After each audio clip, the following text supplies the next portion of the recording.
के दिमाग में ये भी था कि भाई अचानक से सीरिया में तख्ता पलट हो जाएगा? किसी के भी दिमाग में नहीं था 27-28 नवंबर के बाद का जो घटनाक्रम है, जो असद इतने ताकतवर समझे जाते थे, जिनको एक तरह से रशिया और ईरान का इतना समर्थन था, वो अचानक इतने कमज़ोर हो जाएंगे। जो असद का शासन रहा वो बहुत ही रिप्रेसिव, बहुत ही अराजकतापूर्ण, लोगों के अधिकारों को कुचलने वाला शासन था। असद को हटाने के बाद ऐसा लग रहा है कि वहाँ पर एक नई व्यवस्था कायम हो जाएगी। 2011 से लगातार असद की तरफ से मुसलमानों को काटा जा रहा था, मारा जा रहा था और दुनिया बेफिक्र होकर के सो रही थी। सीरिया में जाकर, चूंकि वो गृह युद्ध से प्रभावित क्षेत्र था, तो लोग जा नहीं पाते थे, मीडिया वाले। डर भी होता था कि भाई वहाँ गए तो मारे जाएंगे।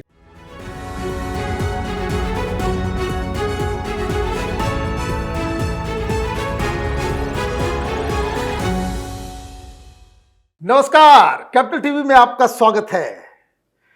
एक और मुल्क भीड़ तंत्र के हवाले चला गया, जिहादियों और इस्लामिस्टों के कब्जे में चला गया। लोग कह रहे हैं कि वहां कोई आंदोलन हुआ है, कोई क्रांति हुई है। खैर, कहानी गढ़ने वाले कहानी गढ़ते हैं, आप भी अपने हिसाब से उसकी तुलना कर लीजिए।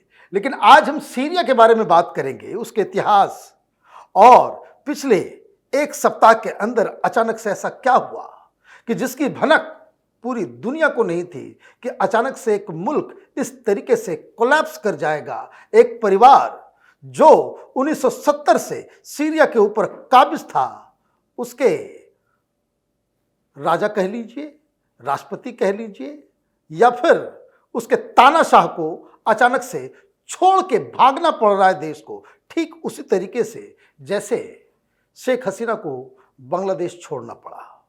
क्या है पूरी कहानी सीरिया की, एक एक चीज पे आज हम चर्चा करेंगे। और हमारे साथ बातचीत करने के लिए वरिष्ठ पत्रकार अमरेश द्विवेदी, आपका बहुत बहुत स्वागत है। शुक्रिया। एक सप्ताह के पहले किसी के दिमाग में ये भी था कि भाई अचानक से सीरिया में तख्ता पलट हो जाएगा? किसी के भी दिमाग में नहीं था 27-28 नवंबर के बाद का जो घटनाक्रम है, वो एक्चुअली ऐसे देखने में लगता है कि बहुत ही एक तरह से नाटकीय है। मतलब किसी ने नहीं सोचा था। पिछले 11-12 साल से सीरिया गृह युद्ध का सामना कर रहा है। किसी के भी जहन में नहीं था कि अचानक परिस्थितियां, जो असद इतने ताकतवर समझे जाते थे, जिनको एक तरह से रशिया और ईरान का इतना समर्थन था, वो अचानक इतने कमज़ोर हो जाएंगे।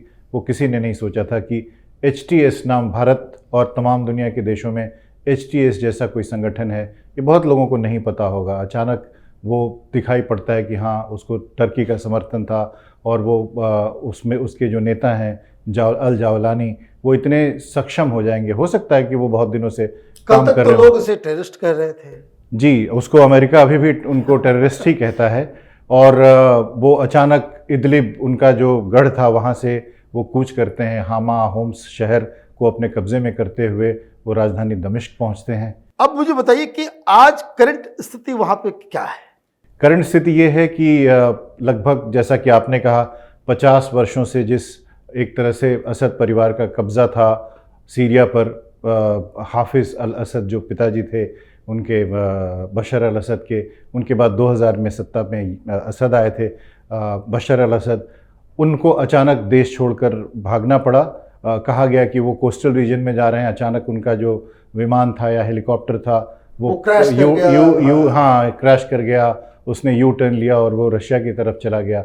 और क्रेमलिन ने कंफर्म किया कि असद वहाँ पहुँच गए हैं अपने परिवार के साथ, और उनको राजनीतिक संरक्षण, पॉलिटिकल असाइलम दे दिया गया है। और देश में जो विद्रोही गुट हैं वो खुशी मना रहे हैं, झंडे लहराए जा रहे हैं। अब आगे क्या, सरकार किसकी होगी? सरकार रहेगा, नहीं रहेगा क्या, या इस तरह का एनार्की ही चलता रहेगा?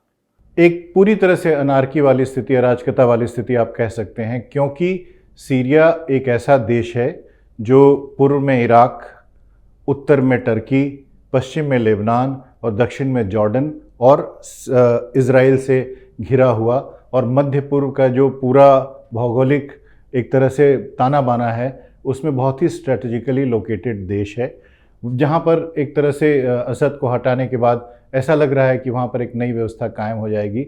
जो अरब स्प्रिंग हुए थे 2011 में, जिसने ट्यूनीशिया और दूसरे इजिप्ट जैसे देशों में एक तरह से सरकारों को हटा दिया था, राष्ट्रपति को हटा दिया था, और दूसरे देशों में लीबिया जैसे देशों में एक तरह से व्यवस्था परिवर्तन की बात तेज़ हो गई थी। उससे सीरिया बच गया था क्योंकि असद ने बहुत तेज रिप्रेशन किया था, उसको ये खत्म दबा दिया था लोगों को। जो भी लोग अपने अधिकारों की मांग कर रहे थे उनको बुरी तरह कुचल दिया गया था।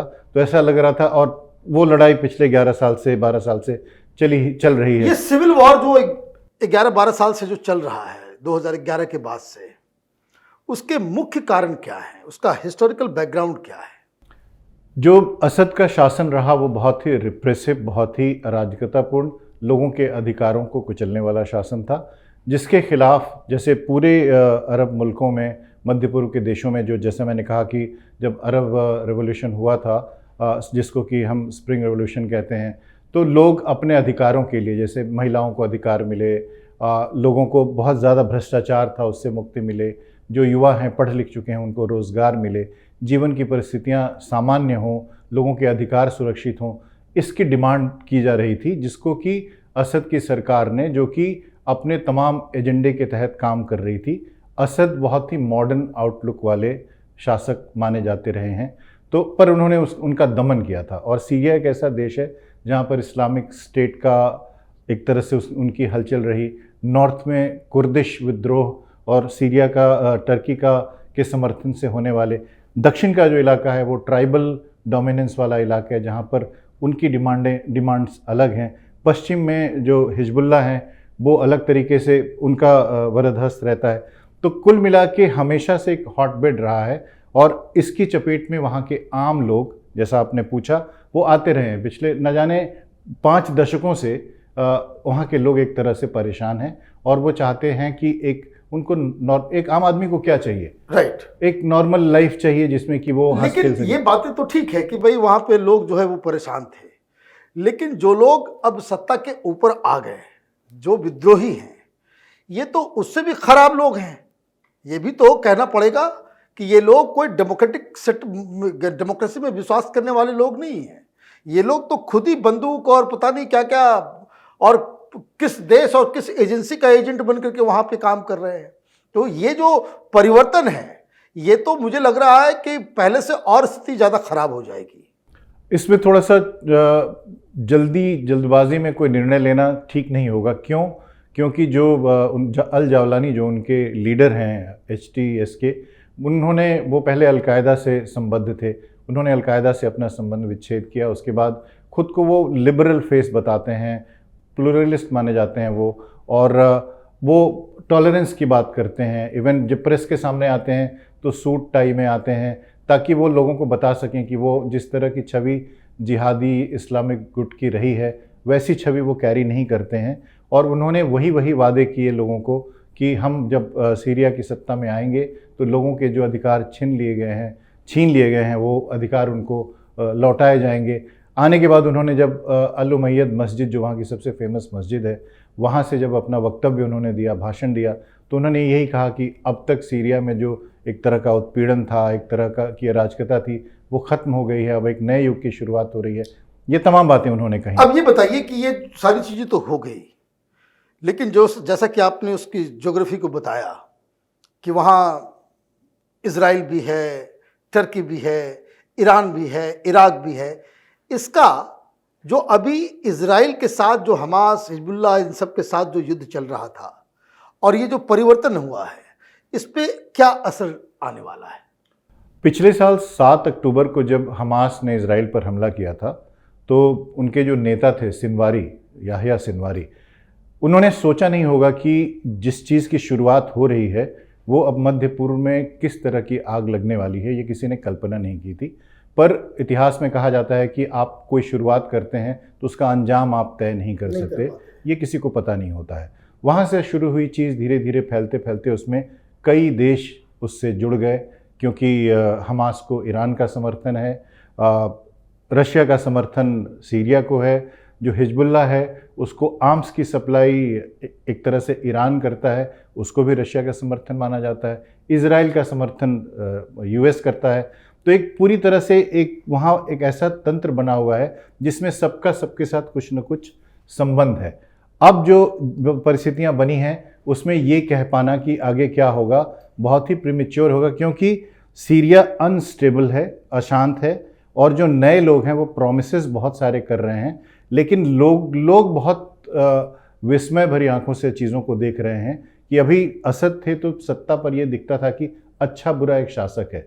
अब जो नया है, किस तरह से सत्ता का हस्तांतरण होगा, वो कितना पीसफुल होगा, कितना स्टेबल होगा। जैसे भारत ने भी कहा कि ठीक है कि एक घटनाक्रम हो गया है, असद को हटा दिया गया है, लेकिन वहाँ पर व्यवस्था ऐसी होनी चाहिए, क्योंकि भारत एक तरह से सीरिया का विरोधी नहीं तो समर्थक देश रहा है। उसने कहा कि सत्ता का हस्तांतरण बहुत शांतिपूर्ण तरीके से होना चाहिए। तमाम देशों ने भी ऐसी ही बात कही है कि सत्ता शांतिपूर्ण तरीके से हस्तांतरित होनी चाहिए।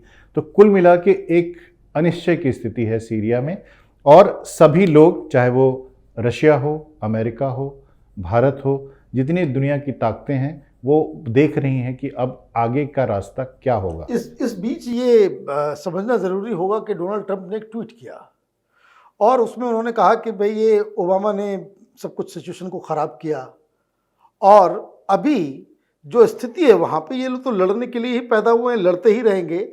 अमेरिका को इस वॉर से बिल्कुल अपने आप को अलग रखना चाहिए।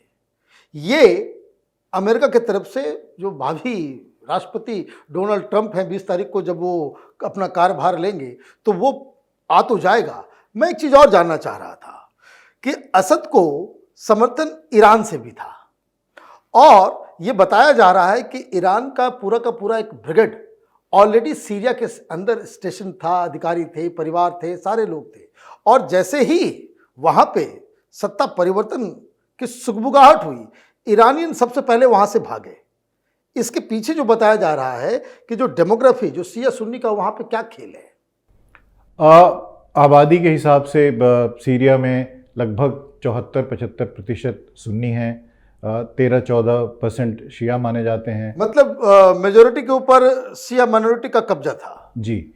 और ये वहाँ का एथनिक लुकआउट है, और एक तरह से अब आने वाले समय में क्या होगा ये कहना बहुत मुश्किल है, क्योंकि ईरान एक तरह से एक्सिस ऑफ रेजिस्टेंस जो उसने बनाया था इज़राइल के ख़िलाफ़, जिसमें उसको हिजबुल्लाह से समर्थन मिलता था, सीरिया का इस्तेमाल करके वो उनको आर्म्स एंड एमिनेशन सप्लाई करता था। ईरान के बेस बने हुए थे, रशिया के बेस बने हुए थे सीरिया के अंदर। तो उन सब का क्या होगा, इस पर पूरी दुनिया की निगाह है। धीरे धीरे सबको समझ में आने लगा है कि अव्यवस्था बनी हुई है तो विड्रॉ कर लेना चाहिए। लेकिन अभी वस्तुस्थिति क्या है इसके बारे में बहुत पुख्ता जानकारी सामने नहीं आ रही है।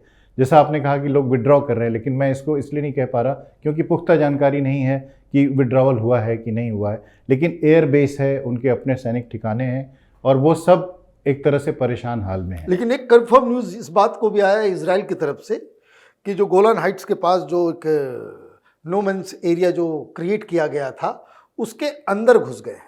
ये गोलान हाइट्स एक पहाड़ है जो इजराइल और सीरिया के बीच में है, और गोलान हाइट्स के बाद एक न्यूट्रल एरिया 10 किलोमीटर चौड़ा बनाया गया था, उसमें इजरायली पहले से ही घुस रहे हैं। जहां वर्जित है जाना, तो इजराइल भी अपना मूव इस सिचुएशन को कैसे अपने फेवर में करे उस पर काम कर रहा है। गोलन हाइट्स अभी पूरी तरह से इजराइल के कब्जे में है, और सीरिया उसको अपना क्षेत्र मानता है, जैसे ठीक वैसी जैसे कश्मीर के बारे में कहा जाता है। और कश्मीर में जो भारत का पक्ष है उसका सीरिया समर्थन भी करता रहा है, और वो चाहता रहा हमेशा, चाहे असद की सत्ता पिछले 5 दशक से असद परिवार की रही है, कि भारत इसका समर्थन करे। भारत ने भी ऐसा कोई विरोध नहीं किया। भारत ने भी कहा कि भाई गोलन हाइट्स का जो विवाद है उसका शांतिपूर्ण तरीके से निपटारा हो जाना चाहिए। तो कुल मिला के सीरिया भी एक इसमें बड़ा प्लेयर है जैसा आपने कहा, और ईरान भी बड़ा प्लेयर है, और हिजबुल्लाह है, ऊपर से टर्की है। टर्की क्यों इम्पॉर्टेंट है यहाँ पे?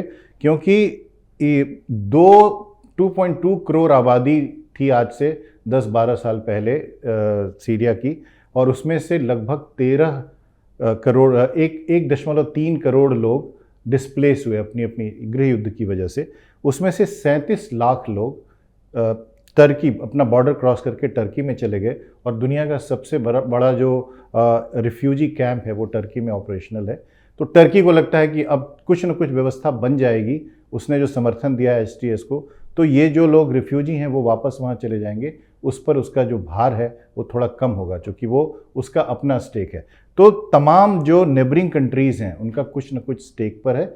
और जो लार्जर एस्पेक्ट है वो ये है कि मध्य पूर्व पूरे ग्लोबल जो जियोपॉलिटिक्स है उसका एक नया रंगमंच बन गया है, जिसमें तमाम प्लेयर हैं, जिसका हम लोगों ने, और पिछले 2 साल में बहुत सारी चीजें बदल गई है, बहुत सारी चीज़ें, जी बहुत सारी चीजें बदल गई है।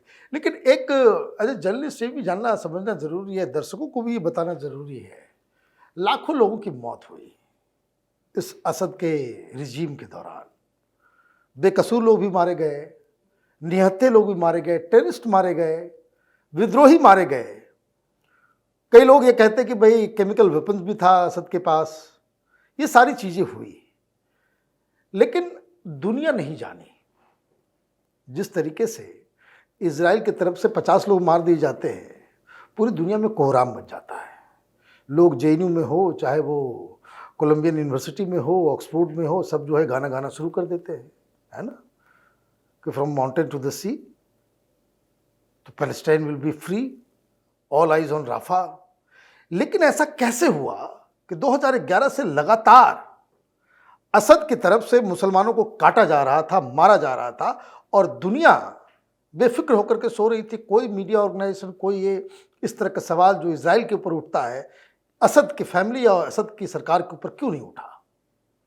एक तो कि मीडिया का प्रवेश एक तरह से वर्जित, मतलब अगर कोई अंतर्राष्ट्रीय संगठन संस्थान का पत्रकार वहाँ चला जाता है तो माना जाता है कि उसको एक्सेस नहीं था। जैसे चीन के बारे में कहा जाता है कि वहाँ जैसे ही कोई पत्रकार जाता है, एक तो अनुमति मिलना बहुत मुश्किल है, जब अनुमति मिल जाती है तो उनको ट्रैक किया जाता है कि उनका मूवमेंट क्या है, जितनी परमिशन मिली है उसके बियॉन्ड वो जा तो नहीं रहे हैं। वैसे ही सीरिया में जाकर, चूँकि वो गृह युद्ध से प्रभावित क्षेत्र था, तो लोग जा नहीं पाते थे, मीडिया वाले, डर भी होता था कि भाई वहाँ गए तो मारे जाएंगे।